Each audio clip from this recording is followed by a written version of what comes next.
Hi friends, welcome to my channel being healthy. ಇವತ್ತು ನಾವು capsicum mushroom ಮಸಾಲವನ್ನು ಹೇಗೆ ಮಾಡೋದು ಅಂತ ತಿಳ್ಕೊಳ್ಳೋಣ. ಅದಕ್ಕೂ ಮುಂಚೆ ನೀವೇನಾದರೂ ನನ್ನ ಚಾನಲನ್ನು ಸಬ್ಸ್ಕ್ರೈಬ್ ಆಗಿಲ್ಲ ಅಂತಂದರೆ ದಯವಿಟ್ಟು ಸಬ್ಸ್ಕ್ರೈಬ್ ಆಗಿ, ಹಾಗೆ ಪಕ್ಕದಲ್ಲೇ ಕಾಣ್ತಿರುವಂತಹ ಬೆಲ್ ಐಕನನ್ನು ಕೂಡ ಕ್ಲಿಕ್ ಮಾಡಿ. ನಾನು ವಿಡಿಯೋ ಹಾಕಿದ ತಕ್ಷಣ ನಿಮಗೆ ನೋಟಿಫಿಕೇಷನ್ ಬರುತ್ತೆ. ಹಾಗೆ ನೀವು ನನ್ನ ಇನ್ಸ್ಟಾಗ್ರಾಮಲ್ಲೂ ಕೂಡ ಫಾಲೋ ಮಾಡ್ಬೋದು ಅಂತ ಹೇಳ್ತಾ ಬನ್ನಿ, ಇವತ್ತಿನ ನಮ್ಮ ರೆಸಿಪಿ ಕ್ಯಾಪ್ಸಿಕಮ್ ಮಶ್ರೂಮ್ ಮಸಾಲವನ್ನು ಹೇಗೆ ಮಾಡೋದು ಅಂತ ತಿಳ್ಕೊಳ್ಳೋಣ.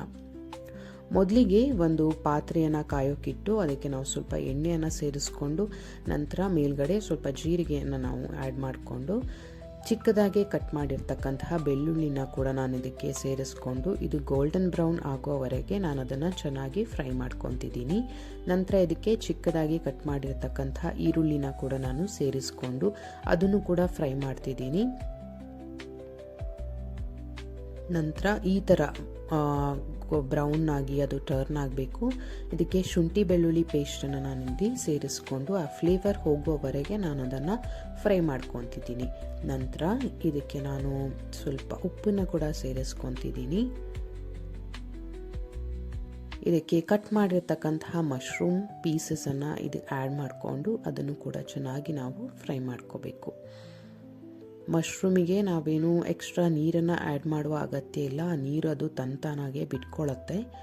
ಇದರ ಮೇಲ್ಗಡೆ ನಾವು ಕ್ಯಾಪ್ಸಿಕಮನ್ನು ಕೂಡ ಆ್ಯಡ್ ಮಾಡಿಕೊಂಡು ಅದನ್ನು ಕೂಡ ಫ್ರೈ ಮಾಡ್ಕೋಬೇಕು.